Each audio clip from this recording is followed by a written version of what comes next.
Hello everyone, good evening. Welcome to episode 17 of Talking Times.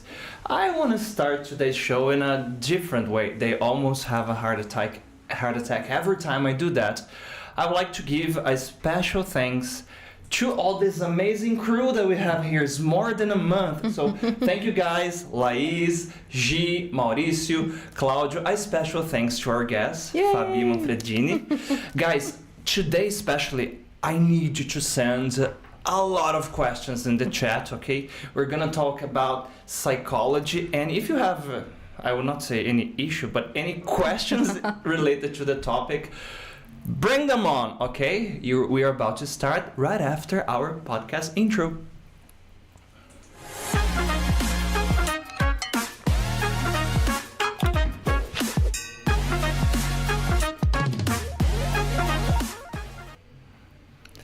Fabi, hi. Thank you so much for being here. It's my pleasure. Yeah, guys, I forgot to say, today you will have a surprise as well. Oh my. I have a very special surprise if you are a Times student, but it's not now, okay? You have to stick with us until the very end and you're gonna be surprised. You may have some hints during our broadcast, okay? Fabi, before we start, can you please introduce yourself to our listeners? My name is Fabiana, but okay. I prefer you to call me Fabi. Okay. Maick and I actually worked together many years ago. Yeah. So I'm a psychologist. As in my graduation, I'm a teacher. I've been a teacher for 20-something years of my life. Since I was born, since I was born. But I absolutely love both things I do, and I do it with all my heart. And believe it or not, I love people. You love people? I do. I do it sometimes too, Yeah. like my mom, my girlfriend, my father, yeah. The viewers, the listeners, I also love them. No. Fabi, what's the story behind being a teacher and a psychologist? Let's start with the teaching. All right. Actually, I first got my official job as a teacher was 15. Mm-hmm. Back in the days, we were able to work that young. Yeah. No internet. No internet. Yeah. And so I got my first job. It was at an English school, and I fell in love with working with people, and I felt great, amazing to be able to be in front of people, and helping them reach their goals. Yeah, teaching is the type of profession that immediately we start to see the return. Yeah. And every teacher that I know, they always have kind of a story related to, I was kind of an accident, Yeah. I was this or that and I started teaching, I couldn't stop. Is something similar that happened to you? It is exactly that. I remember starting like very basic, and then I wanted more because I wanted to push myself, and I wanted the challenge. And I remember having an awesome coordinator that she was, she actually took her time to train me, and the teaching was building up. Back when I was 15 years old. So nice. And I imagine it helped with your didactics as well, and maybe got you interested in psychology. It did, because I really fell in love with being with people and being able to help people. So that feeling of I'm a teacher, I can help them this way, it kind of came like, maybe I can help them in a different way, So when I chose to be a psychologist, I was like, this is it. This is right. So do you have any funny stories, like with your patients or anything like that? I do, but technically I can't tell. I can't share. It's true. Imagine, yes, I had a patient, he murdered like 10 people. Yeah, and now... it was a great story. Yeah, he ended up in jail. It was great. Yeah, but now he's released, so you are safe. He's fine, yeah. But I do actually, back in the university, I didn't study here. I had the chance to study in the US. Okay. So in my graduation, I had a very nice professor. She was actually the coordinator of the course. Her name is Mindy. Hi, Mindy. Shout out to you. Hi, Mindy. And she used to tell us along the semester. Randomly, she used to tell us stories. Maybe something tragic, maybe something funny, maybe something that happened with her parents, with her kids, or Like, oh, my dog died this morning. dog died this morning. I feel terrible. Out of nowhere? Out of nowhere. So she would come to us like in the middle of the cafeteria, or she would like pull us out of the class. It's like, oh, listen, we gotta go help this person because he or she's in trouble. Blah blah blah. And at the end of the semester, she would come to us and say, Fabi, so remember that time that I told you the story about my dog that passed away? Yeah, so it's not true. But you reacted like this, and that. It shows like this, and that. You should do like this, and like that to your patients. And it was like such a weird guidance from her. But I can promise you that all the stories that she told me, I remember. And all the analysis and all the development, all the behavior behind it, I remember. Oh, it's a weird but very effective way to teach something. It was something that I still do, and I still think about when I sometimes go through a situation like that with a patient.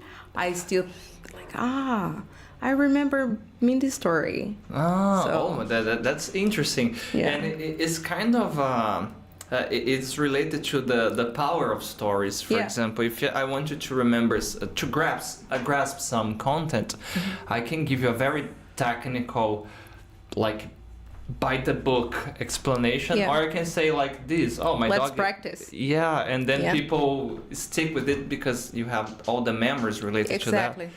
And would she tell all the time if it's true or not? No, never.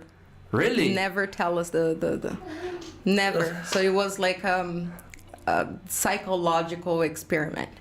Oh, okay. Really. You guys were the rat labs of the Exactly. Okay. Yeah. So we never knew if Mindy was telling us the truth about, I don't know, again, her dog passed away because it was a real story. It was a real fake story. That's actually very intelligent. I will start doing that because whatever something bad happens, you're not in a good mood, people will kind of, oh, it's because of that thing. Yeah. Probably. Yeah. She's a genius then. She's the coordinator of the psychology course of the university, so. Well, would she point fingers like, you are like this, you are like that? Never. She will do like a one-on-one with us. And if there was like a pattern of behavior, she would tell the whole class, but not pointing any fingers at us. Oh, it was like mind-blowing. Yeah, it was amazing. And how was the comparing to what happens in Brazil after you came back here? Is it very different the way they teach psychology there and here, like different branches? Yes, it is extremely different because over here you have to do the general course. You have to go through the 5 years. And then you do I want to do hospital psychology. I want to do clinic. I want to whatever. Over there, you just go straight to the point. Oh. So what I studied was behavior psychology. It's my favorite. I know. In war veterans. Oh, it's very like specific. Rehabilitation of war veterans. So this is what I did.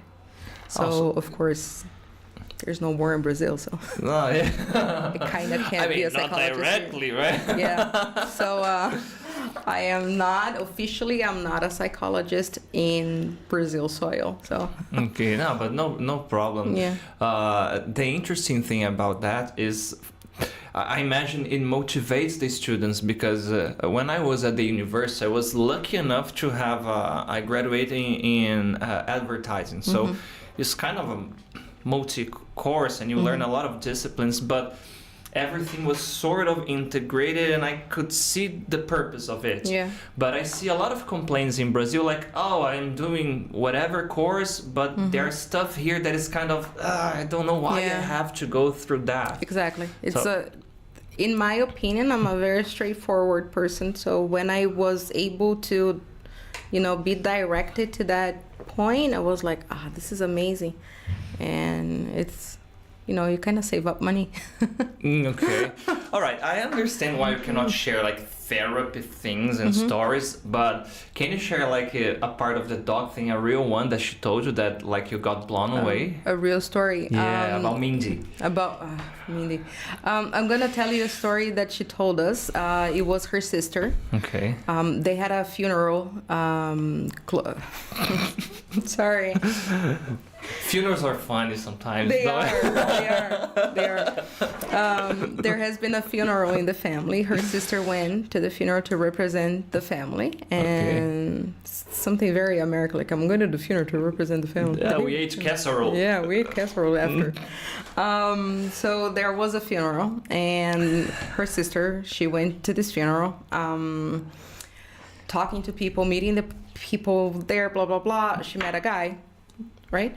And wait, okay, go ahead. She met a guy in the funeral.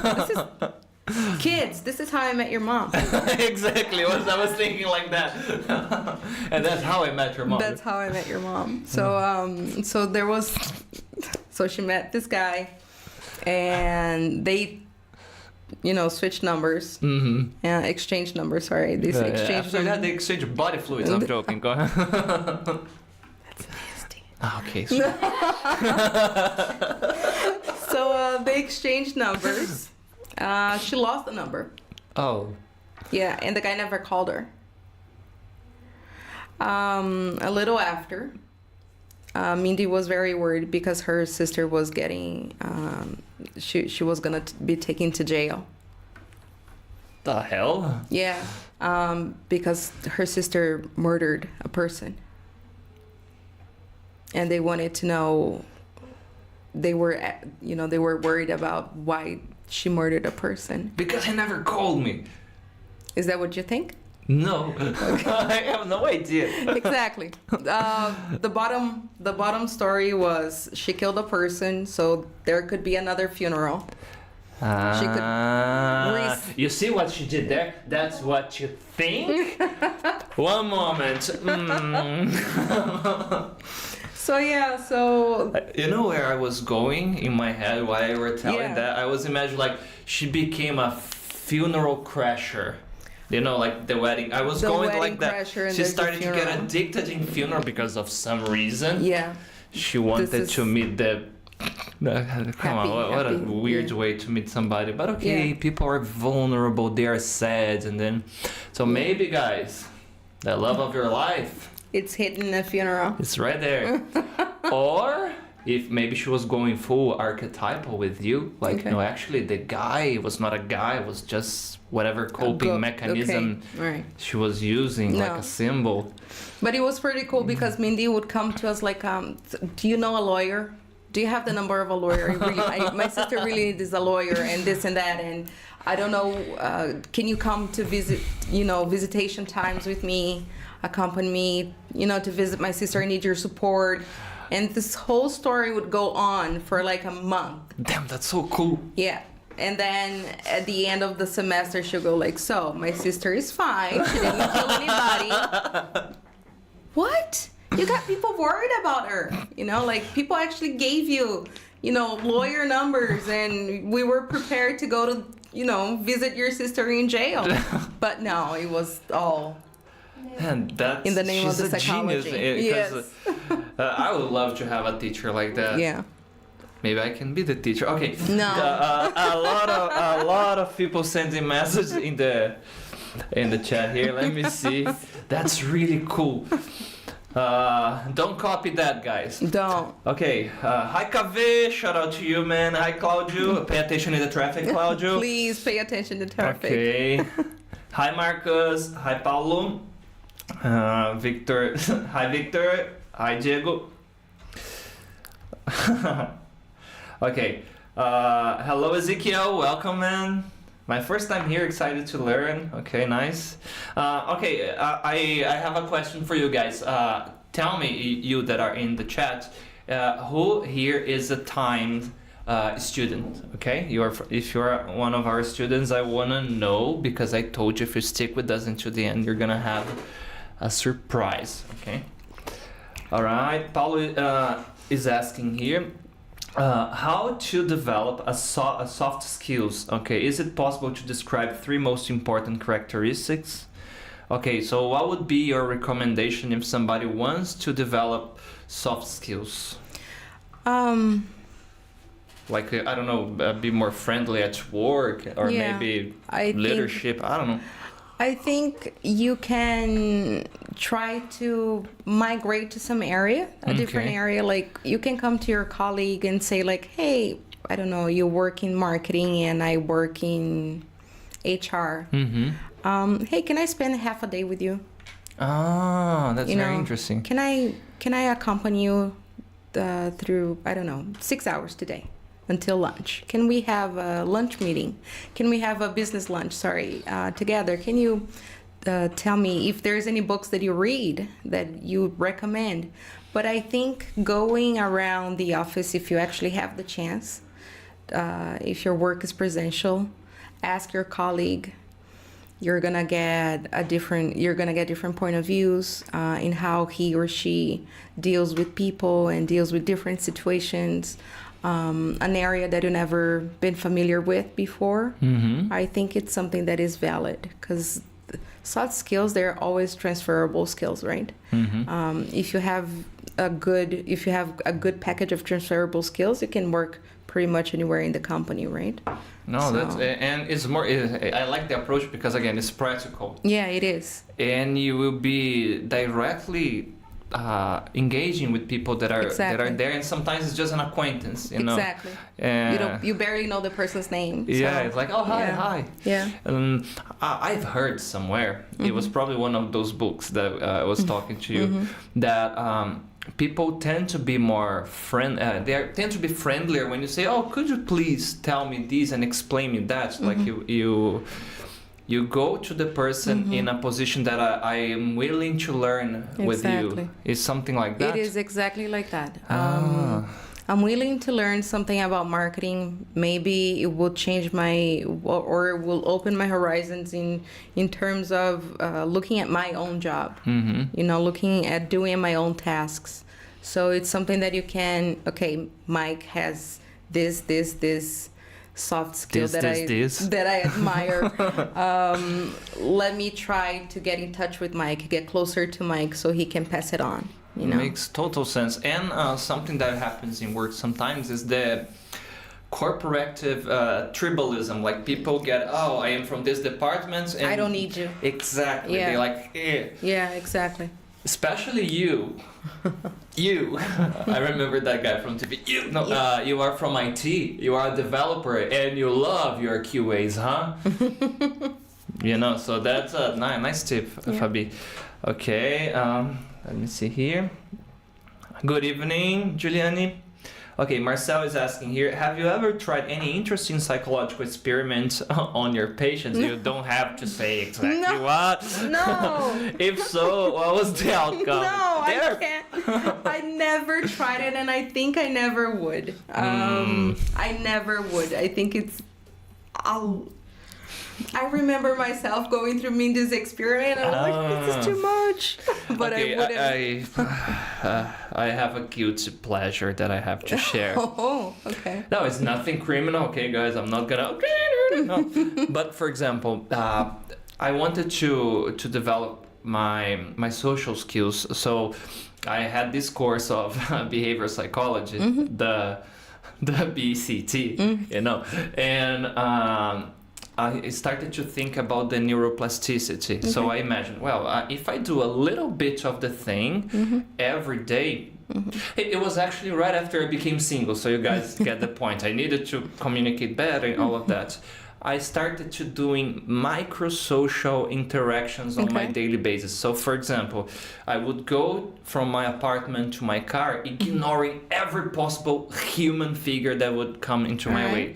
And then I said, that has to change if I want to become more sociable. At work was easy, but on my daily basis, no.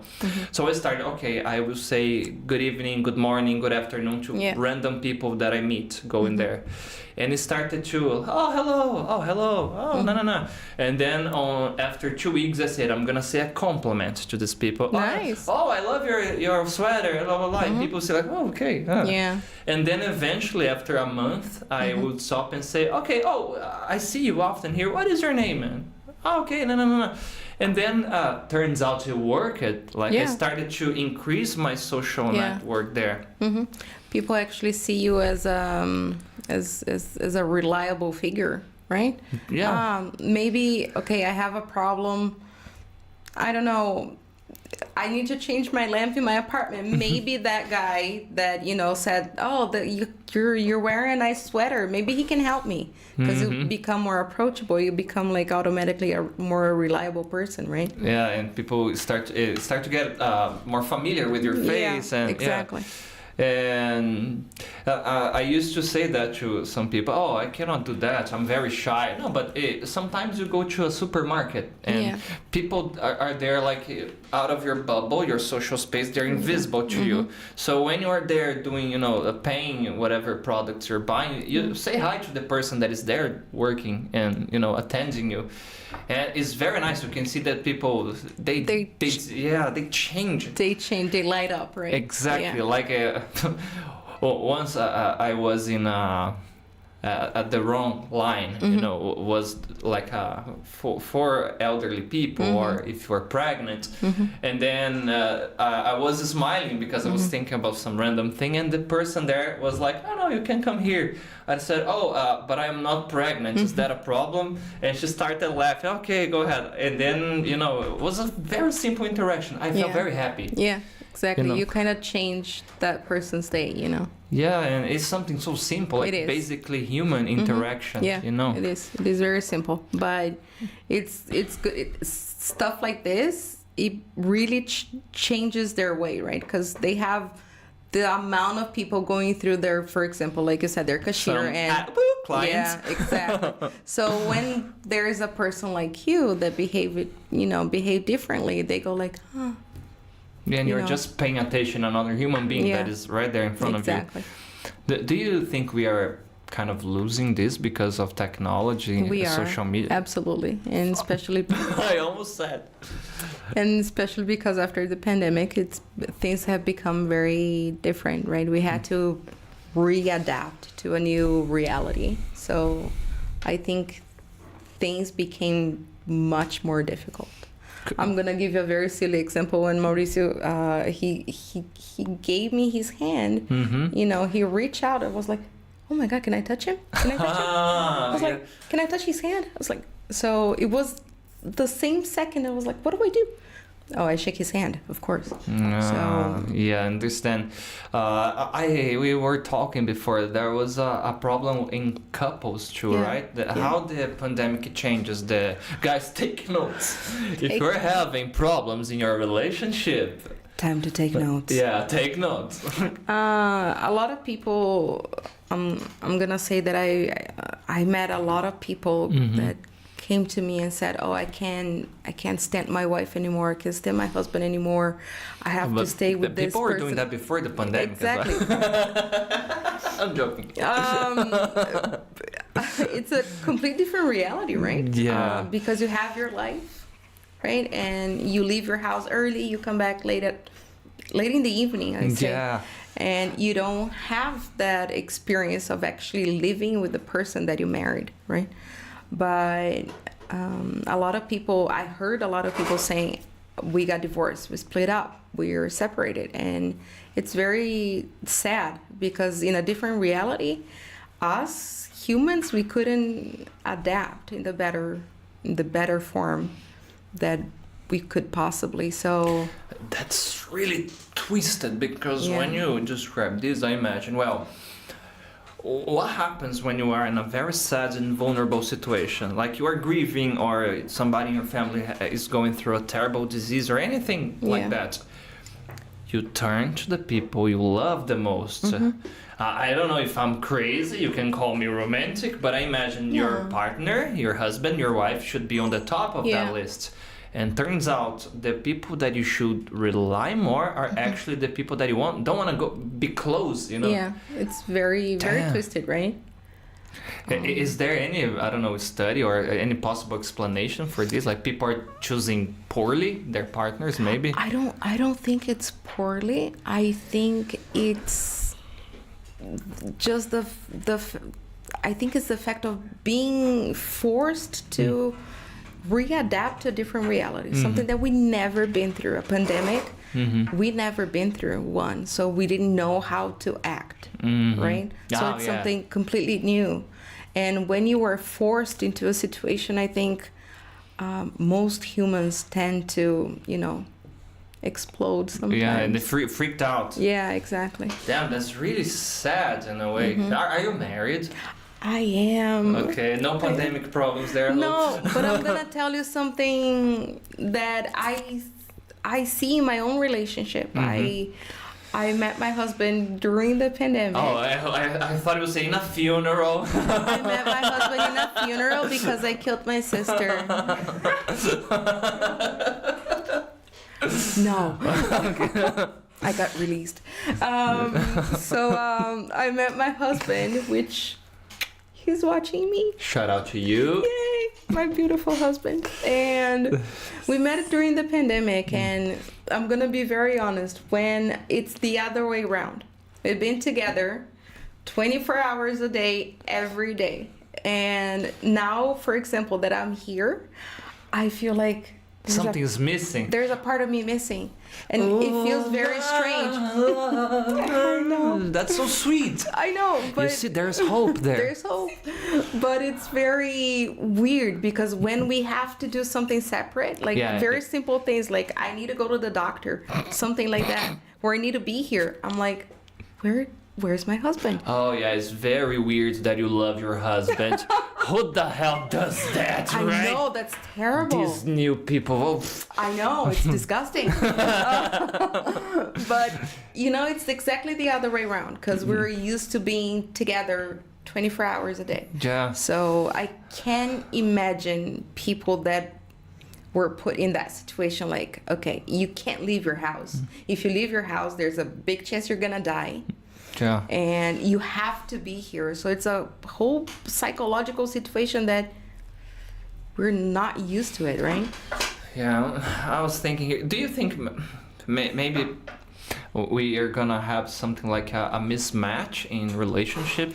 I do think so. I think maybe people will maybe take longer to make the commitment. Okay. Because once people realize that, okay, this is really hard. If I have to go through this again, I have to rethink things. So yeah, the impression that I have is like people they can meet easily.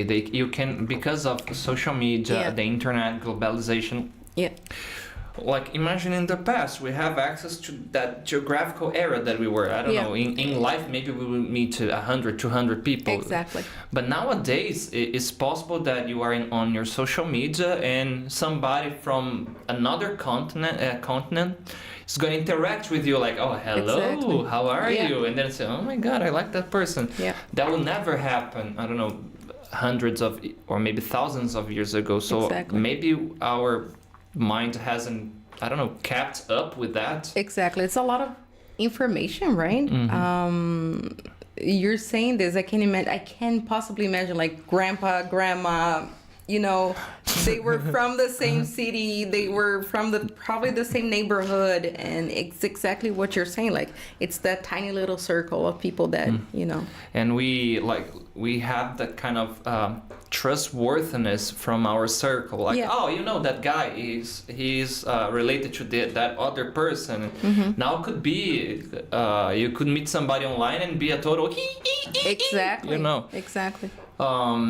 Another, I don't want to go like Bauman, the relations are liquid and blah blah blah, but but I mean the amount of stimulus that we have today, like you enter in any page today, if you don't like the content, you just close it and click in another. Exactly. So maybe people are seeing relationships like that. More of, I get it, more like, I didn't like you. I'll meet another. Yeah. I'll meet another. It's easy. There's, hundreds of apps. That you can do that. There's thousands and thousands of people. It's like a little menu, like Exactly. It's a human menu, exactly like this. So I really do think that this is a possibility. Is there any hope, though? There is hope. Yes, of course. I think if you're... And you are living proof. You're like, Yeah. me too. Mwah, love you, baby. Envious. We have healthy, happy relationships. Ha, ha, ha. We do. Okay, I'm sorry. I'm going to focus here. Okay, so what would be your recommendation? How could people in these fluid times, no pun intended, really connect to people? But when I say connect, I mean in the basic human thing that we are biologically designed to do, and we are sucking at it. We are, right? Yeah. Go out, interact with people. Don't go into hundreds of apps and be shallow about it. You can't be shallow about it, because if you actually want a real relationship, you have everything has to be real. Okay, wait. That's your take, okay? If you want a real relationship, everything has to be real. I love that, okay? Everything has to be real, right? How you're gonna have a relationship through, okay, oh, I met this guy from the United States. Oh, he's great, blah, blah, blah, blah, blah. Is this how your relationship is gonna be based? Through internet? No, it can be. Because you need experience. It needs to be real. You need contact, you need... eye to eye, because otherwise it doesn't work. Imagine like now we have this reality, simulated realities, and more, we can go far with that. People are making dolls, and now they getting married to dolls. Exactly. Yeah. So people are so, it's kind of a cycle. I don't know if it's that obvious for you guys, but it's like, we are feeling lonely, and we desperately need to fill the void. Yeah. And then people see a demand. Now is the market you're thinking. And they give you apps, they give you, I don't know, robots, they give you artificial intelligence, like that movie Her, Exactly. And we don't do the basics, like go out, meet people. Exactly. It's so simple, right?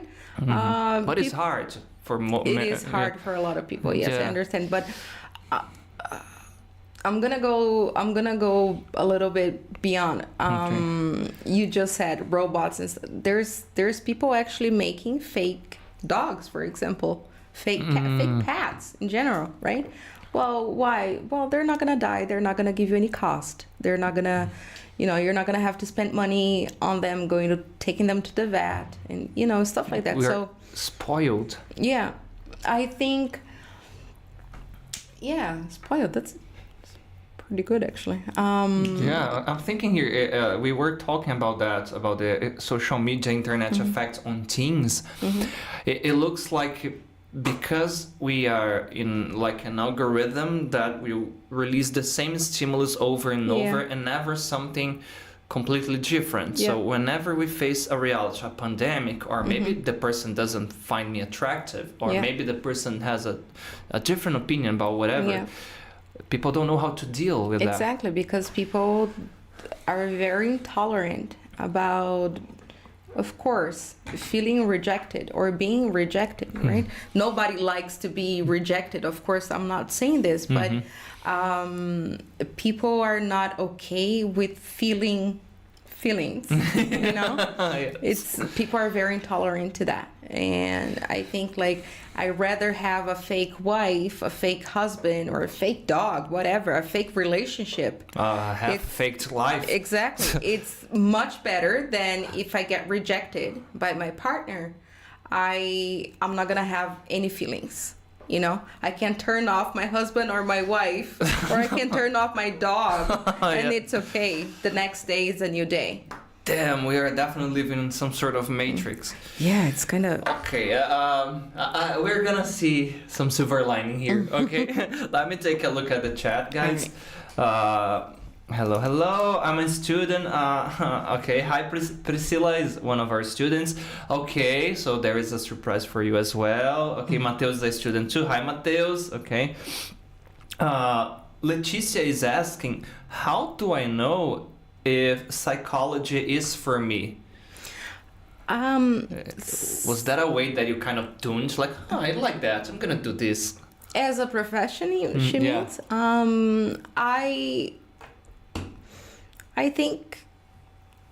I think everybody has a little bit of psychologist inside of us, I think. But if it's something that, if people come to you, and I'm not gonna say ask for any advice, because we don't give advice. I'm gonna give out candy. Yeah. Today's advices. Exactly. I'm gonna turn off my friends. He's being annoying.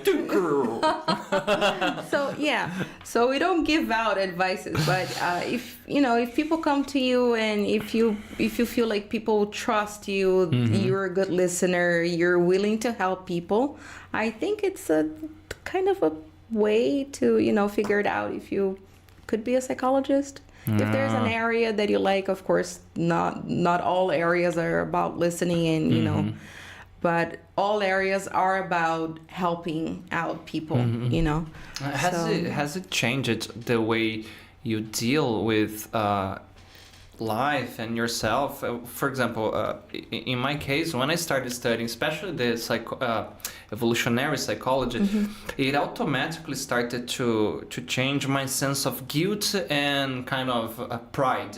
Yeah. Because it's a bit weird to say. I always say something like that related to free will and stuff, but it was like seeing the words through different lens. Have you had any similar thing, like a shock? Yeah, absolutely. I became much more of a tolerant person. I'm much more, okay, let me weigh in things. Okay, I used to be a much more impulsive person. And when I got into psychology, it kind of switched, like, it turned There's a reason this person is being a dickhead.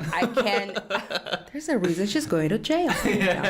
But you become much more understanding and tolerant. I think this is the two things, because you're obligated to respect.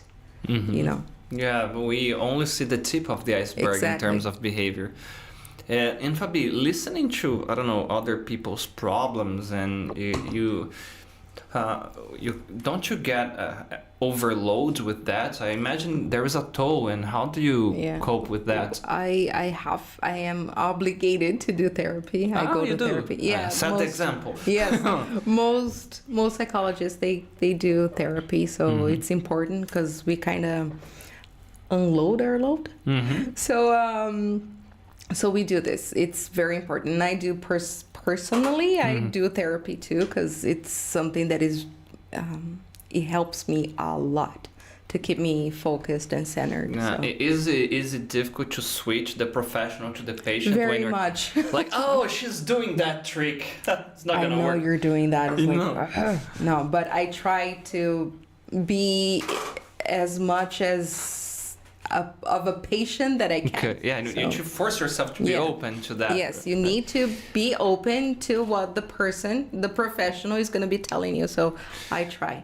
Okay, and there is something that we were also talking about, that people have a kind of a hard... I see this more in men, though. They have a hard time, like, in being a little vulnerable and susceptible to therapy. And we have that thing, like, people kind of imagine their mind and their body as two complete different things. So can we kind of, turn these shields a little down and make people to be friendlier to that?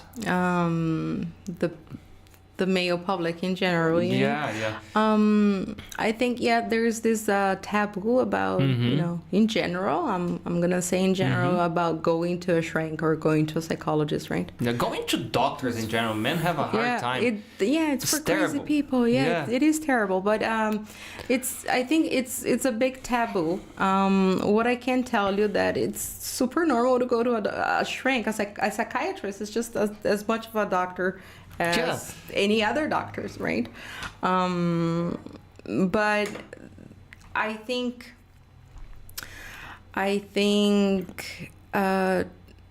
talking to your husband, your wife, talking to your partner. Listen, I'm feeling like this and that. Try to be open to suggestions. This is very important, because if you're dealing with a situation that you think it's not somewhere normal, I don't like to use that word, but it's somewhere normal, you have to open up, because you never know if that problem is going to lead you to what path it's going to lead you.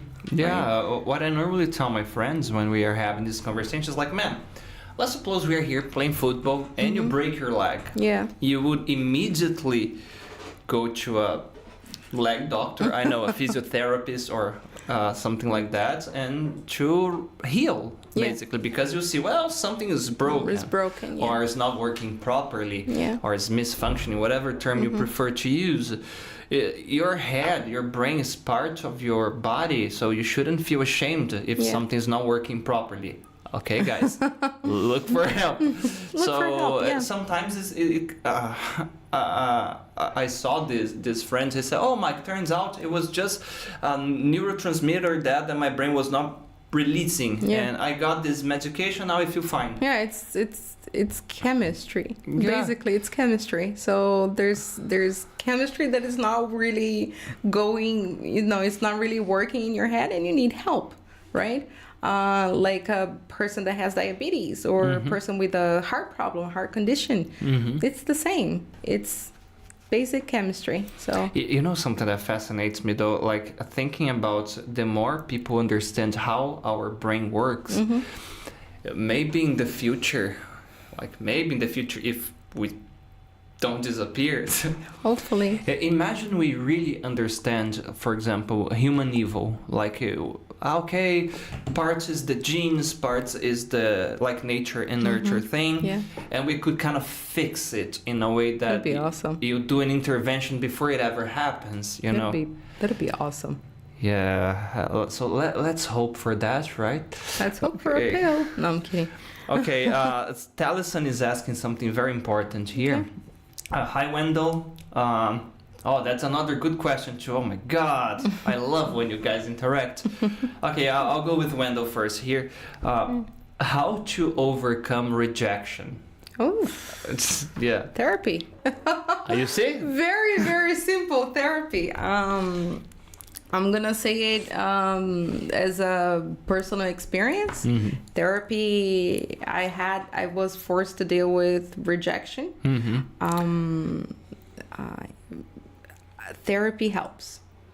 If you're talking about, parents or family members or even a relationship, if something that you took it really hard, therapy will help for sure. You have to overcome, because it's not natural for us to feel rejected. It's natural for us humans to be part of a group.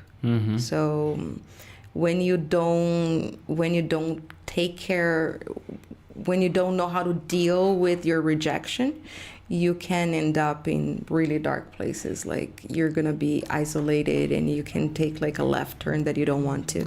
Sometimes our professions, they do that, like people who work from home, for example. I talked to a few IT guys here, and I always ask them, is that stereotype a real thing? Like, IT guys in their dark room, like vampires, you open the window, and they say, it's a pretty accurate stereotype. So, and it's a job, and becomes a habit, and people... It becomes a way of living.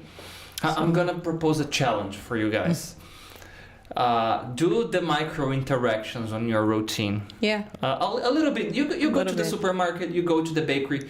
Try to show a little piece of kindness to a stranger. Not like, oh my God, you're handsome. Like nothing like that could be misinterpreted as a type of harassment or something like that. But just to be kind, like, oh, have a good day. Especially if the person is old. They're gonna light up, like you said. They do. They light up. You're like, I hope you don't get anything.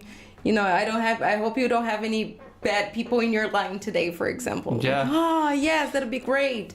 It's very small things you can say it, right? And we have kind of those mirror neurons there that the moment you have a real human interaction on your routine, you will start feeling better. I'll give a quick example, guys. Whenever you're driving, there is a traffic jam, the guy or the girl next to you, is like using the indication, and you do like this, all right, go ahead, and the person, oh my god, thank you. I bet you do this, like, I'm such a good person. I'm such an awesome person. It's a very simple thing, maybe we could start like a chain reaction here. I know. What did you do today? I did this, that. Yeah, that's your homework for the podcast, guys. Okay, nice. Let me see here. Okay. Diego has a nice suggestion here. Yeah, like, hey, I'm a time student here. I wish we could have special classes about all this subject. Turns out we do have some of them, huh? Okay, now, that this is a very good one as well. Wait, here. All right.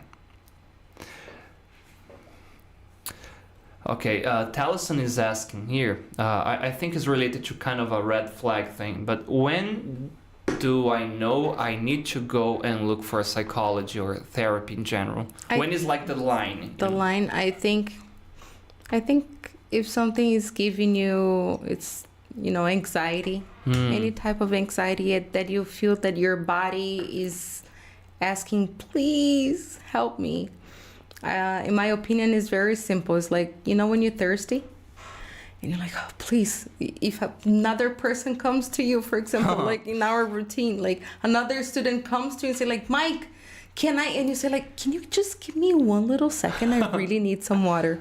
When your body is yelling at you and say like, please give me some water. I think it's when you need to say like, okay, I need to slow down and I need to look up. For a professional, I need help. So basically, you are saying that we should be more aware of whatever feeling we're having. Exactly. So get out of the autopilot. Okay. Do you have any recommendation for somebody who is into therapy? I do. I actually got this book I'm gonna say like a year ago. It took me a while because I started reading and I was like, yep, absolutely. I started reading and I was like, oh, this is very heavy reading, but it helps and it opens different horizons in your head. You'll say like, this is normal. So you will take away the guilty feeling. Yeah, the guilty feeling of like, I don't need to go to the doctor. I don't need a psychologist. I'm not crazy. No. It shows real cases of a real psychiatrist that he has to deal with a lot of different things. Like most simple. No spoilers, please? No. Okay, but most simple and to the hardest ones. So it will be, you mentioned something related to some I told you, some traumas, right? Yeah, exactly. A traumatizing experience unfortunately can put your life at end. So don't take too long to look for help. So it's important. Okay, yeah, it should become a habit for people, like the same way we drink water, we have lunch, we have dinner, like, okay, I need to take care of my mind. Yeah, exactly. It should be a habit. Do you have any suggestion to people that are addicted, for example, in social media, they are always there, and for example, because we have stressful routines, and this happens a lot in pandemics. A boost, a lot of new apps, and it's cool in a way. New games, It's like, okay, we are bored to death. We are sad. We are, in fear. So, but then we kind of disconnect from the real thing. We're not in pandemic anymore. We're not living that crazy, horrible reality anymore. You can touch people's hands now. You can touch people's hands. It's okay. Go out. Interact with people. It's very simple to say like, I hope you have a wonderful day. Show a little kindness. Show a little kindness. Interact. Say good morning. Say good evening. To people. Sorry, I'm laughing because I always interpret things in a... So I will say, okay, get out of your ass and do something to another person. Exactly. Don't have a fake pet. Don't have a fake pet. You have a bunch of them, don't you? I do. How many? I have 4 cats. 4 cats. I have 4 cats and a dog. You live in a house or in an apartment? I live in a house. Okay, so there's space and room there. Yes, and my husband loves them all. Okay, I hope they love him back. They do. The cats are like... He's a pretty cool dad. Yeah, they choose someone. Okay. How can I've saw this in news, like people were using pets and dogs and kitties, like baby kitties for terminal patients. Is that a real thing? Like it really helps? It is. I used to be a part of an organization that we used to take our dogs to terminal patients, unfortunately, but it was the happiest moment that they could possibly have. I would cry every day at work. Yes.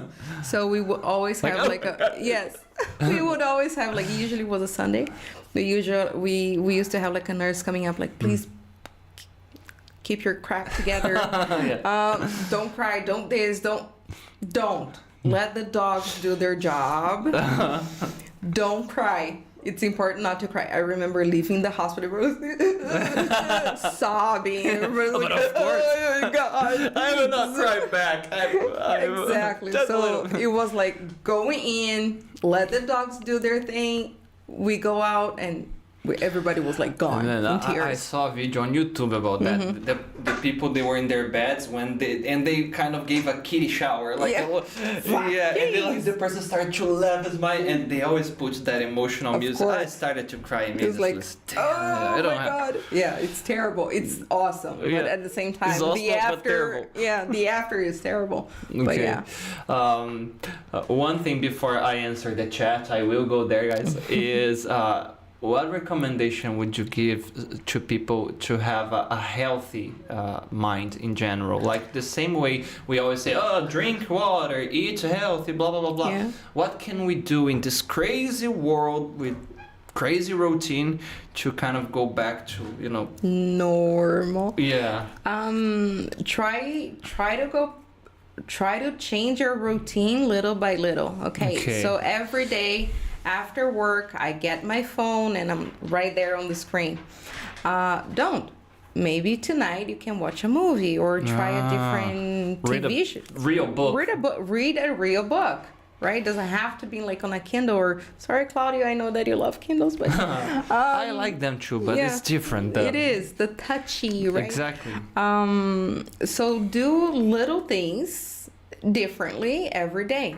I'm unable to do every day. Okay, try maybe twice a week, maybe then 3 times, and so on. Create a system of healthy habits. Healthy habits, exactly. You like technology. Use your phone and put the alarm clock there. Time to do this, time to do that. Exactly. I want to learn something new. Maybe I want to learn how to cook. I don't know. To groom my cat, if you have a pet or something. So try to do little things differently. One thing different, maybe 3 times a week. Okay. We go again to the neuroplasticity thing. It will become a habit eventually, right? Eventually it will become a habit. Eventually you're gonna say okay, I ran out of all the options that I wanted to do. Maybe let me look up for something different. Maybe, I don't know, pottery.